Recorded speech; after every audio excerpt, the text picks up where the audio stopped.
This video is co-sponsored by Abudai Piles Hospital. 19 दिसंबर से नागपुर में शीत सत्र अधिवेशन की शुरुआत होगी। विदर्भ के तमाम मुद्दे पर विपक्ष सरकार को घेरने का प्रयास करेगी। वहीं स्वतंत्र विदर्भ के मुद्दे पर भी विदर्भवादी सरकार से स्वतंत्र विदर्भ की मांग करेंगे। विदर्भ के मुद्दों को लेकर समाज सेवक बाबा डवरे ने क्या कहा, आइए सुनते हैं। विदर्भ की राजधानी थी पहले CP and Berar Nagpur. CP and Berar के बाद में महाराष्ट्र की उपराजधानी हुई। तब लोगों को अपेक्षा थी कि विदर्भ में बहुत कुछ काम मिलेगा, बेरोजगारी हटेंगी। लेकिन उस उपलक्ष्य में MIDC, Nagpur MIDC, Hingna MIDC इतने आने के बाद भी यहाँ फैक्ट्रियाँ नहीं आई। इसके लिए यहाँ के जो सामाजिक कार्यकर्ता बोले या राजकीय आमदार खासदार बोले पीछे पड़ गए। इनकी इच्छा शक्ति कम रही, नहीं तो आज रोजगार यहाँ पर बहुत प्रमाण में मिलता था, क्योंकि रेलवे और विमानतल ये दोनों लगा है। तो यहाँ पर कोई ऐसा प्रॉब्लम नहीं था कि किसानों को बोलो, रोजगारों को बोलो, कमी पड़ती थी। लेकिन यहाँ क्या हुआ, किसानों की खेती लेके मिहान बहुत बड़ा प्रोजेक्ट लाया। 15,000 एकड़ ज़मीन में आज मिहान प्रोजेक्ट लाया। लेकिन मिहान प्रोजेक्ट में जो राजकीय नेताओं ने बहुत बड़े भाषण दिए कि इतने लोगों को हम 1,00,000, 2,00,000, 3,00,000 लोगों को हर साल नौकरी देंगे, लेकिन उसका बजट अभी तक के 2,000 रुपये भी नहीं है। ये बेरोजगारी जो है, ये जो इनकी इच्छा शक्ति है, ये इच्छा शक्ति में कमी की वजह से यहाँ की बेरोजगारी बढ़ी है। और रही उद्योग की बात, यहाँ IT क्षेत्र की जो बिहार में आई IT क्षेत्र, वहाँ पर भी बहुत नहीं के बराबर IT क्षेत्र। इंफोसिस आया लेकिन काम अभी तक चालू नहीं है। टाटा का आया लेकिन वो बहुत कम प्रमाण में है। शाहपुरजी पालम जी आया लेकिन वहाँ पर काम शुरू ही नहीं हुआ। ये जो MIDC, नई MIDC बनी है आज बुट्टीबोरी के बाजू में, वहाँ पर भी अभी कोई कारखाना खुला नहीं। इच्छा शक्ति होती तो ये नागपुर या विदर्भ नगरी ये जो है, ये सोने की नगरी बनती थी। यहाँ पर संसाधन बहुत है, कोयला है, और भी प्रोजेक्ट जो है कुछ भी खड़े कर सकते थे। विदर्भ के लिए जो जामवंतराव धोटे ने आंदोलन किया था, बापूजी हनी ने आंदोलन किया था, लेकिन वो फेल हुआ था। ये जो चिल्लर अभी चिल्ला रहे हैं कि होना चाहिए, नहीं, मुश्किल जाएगा। क्योंकि क्या है, इसमें भी कुछ लोग ऐसे हैं कि इनकी इच्छा शक्ति है कि होना चाहिए, लेकिन मुझे नहीं लगता कि भाई ये सब, क्योंकि बीजेपी के लोगों ने बोला कि हम सत्ता में आने के बाद करेंगे, कांग्रेस ने बोला कि हम सत्ता में आने के बाद करें। सत्ता में आने के बाद सब भूल जाते हैं। ये जो बहुत बड़े बड़े आश्वासन दे रहे, विदर्भ हो ही नहीं सकता, क्योंकि यहाँ के आमदारों को मुंबई नगरी का मायाजाल जो है वो जरूरी है। वहाँ की चमक धमक के सिवाय विदर्भ में है क्या, इनको ये मालूम, इसलिए विदर्भ अलग होना ही नहीं है, ये सत्य है। यहाँ जो इच्छा शक्ति जो बोला मैं, यहाँ पर जैसी 44-45 आमदार होते हैं, 11-10-11 खासदार होती, इनकी इच्छा शक्ति होती तो यहाँ पर जो हब, इकोनॉमिकल जो हब होता है, वैसे ही एजुकेशन हब हुआ है। यहाँ पर 4-4, 5-5 मेडिकल कॉलेजेस खुले, 100 के करीब इंजीनियरिंग कॉलेज होंगे। बहुत से लड़के लोग यहाँ पढ़े, लेकिन उनको मार्गदर्शन के नाम से यहाँ पर जो इंडस्ट्री आना चाहिए था वो नहीं आई। उसके वजह से यहाँ पर जैसे जो लोग हैं, लड़के लोग हैं, आज 90% लोग पुणे, बेंगलोर चले गए काम के लिए। जब इच्छा शक्ति होती है तो विदर्भ में बहुत बड़ा काम होता था।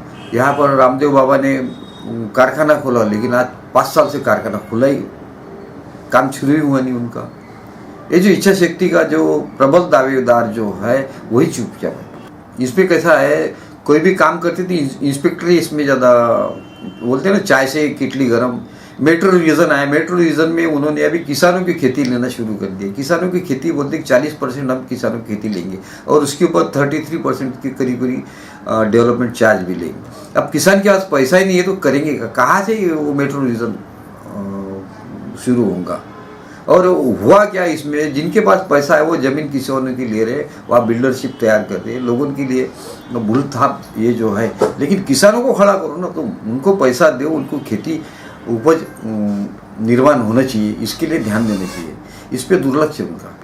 गोसीखुर्द प्रकल्प आया, गोसीखुर्द प्रकल्प की वजह से ऐसा लगा कि भाई हजारों करोड़ों एकड़ ज़मीन वहाँ सिंचन के नीचे आएंगी, सिंचन होगा उसका। लेकिन यहाँ पर क्या, अभी तक के वो प्रकल्प ही पूरा नहीं हुआ। जो पूर्व प्रधानमंत्री राजीव गांधी थे, उन्होंने बहुत कोशिश की, लेकिन यहाँ की इच्छा शक्ति है, काम करने का जो अनुभव है ये कम है इनके लोगों को। नहीं, खुर्ची का तो राजकारण है, लेकिन यहाँ के वोटर्स का भी यहाँ पर कमी पना है ना। हमारा पक्ष करते, लेकिन हम बोलते कि तुम्हारा पक्ष नहीं है, तुम किसान हो, किसानों को जो अच्छा लगता है उसको वोट दो। जब तक ये पक्ष के नाते तुम लड़ोगे तो तुम्हारा भविष्य खराब होगा। जैसे पश्चिम महाराष्ट्र में वोट उसको ही होते हैं जो काम करता है, यहाँ पर भी वैसे होना चाहिए, जो काम करता है उसको वोट दो। तुमको भविष्य तुम्हारा उज्जवल करना है तो काम करने वाले को वोटिंग जब तक होता नहीं तब तक ये भविष्य उज्जवल। गोविंदराव धोट ने इतना बड़ा आंदोलन किया, बापूराव ने भी किया, उन्होंने बापूजी ने जो आंदोलन किया था, उसके बाद में क्या है, जिस वक्त दामोदर धोटे का अंतिम यात्रा थी तो वहाँ 2000 लोग नहीं थे जी। लोगों को आजकल कैसा है, जैसे पहले स्वयं लोग आंदोलन में आते थे, अभी उनको गाड़ी ट्रक भेजो, बस भेजो, दारू पिलाओ, खाना खिलाओ। ये बात ये सत्य है, मैं मेरे ऊपर कोई बोलेगा भी कि गलत बात कर रहे, मैं आंदोलन में था, आज भी हूँ। मेरे आंदोलन की वजह से बहुत से लोगों को फायदा हुआ और ये भी अपेक्षा करता हूँ कि आंदोलन करने वाला सच्चा रहा ना तो कुछ भी कर सकता है। सिक्योरिटी नहीं, उनको पैसा लगता है लोगों को जमा करने के लिए, वो कहाँ से लाएंगे? हर चीज़ के लिए पैसा है ना, लोगों को लाना है, जोड़ना है, मोर्चा निकालना है, तो पैसा कहाँ से लाएंगे? इसलिए कमजोर पड़ती जा रहा है आंदोलन। जब तक लोग नहीं आएंगे, लोग समूह जब तक नहीं आएगा तब तक लीडर भी कुछ नहीं कर सकता, राजकारणी भी कुछ नहीं कर सकता। वो भी आखिरी सवाल पूछना चाहता हूँ, अलग विदर्भ यदि होता है तो कितना फायदा हो सकता है? ये विदर्भ अलग होता है, बहुत अच्छी बात है। यहाँ पर डेवलपमेंट के लिए वहाँ पे फंड्स जो होते हैं वो अलग फंड्स आएगा। जैसे छत्तीसगढ़ अलग हुआ, रायपुर एक बहुत छोटी सिटी थी, लेकिन आज रायपुर नागपुर से भी बहुत गुना बढ़ गई है, 50% नागपुर से अच्छा हो गया। इंडस्ट्री आती है वहाँ पर, डेवलपमेंट होता है वहाँ पर, और होना चाहिए। विदर्भ अलग होता है तो बहुत अच्छी बात है। बॉस ने मीटिंग बुलाई। बाहर उठो बैठो। तकलीफ उठने बैठने की नहीं, तकलीफ बवासीर की है। बवासीर, फिशर, भगंदर, पाइलोनियल साइंस का आयुर्वेद तथा आधुनिक लेजर से उपचार। कॉल या विजिट करें www.pilesfistulacure.com।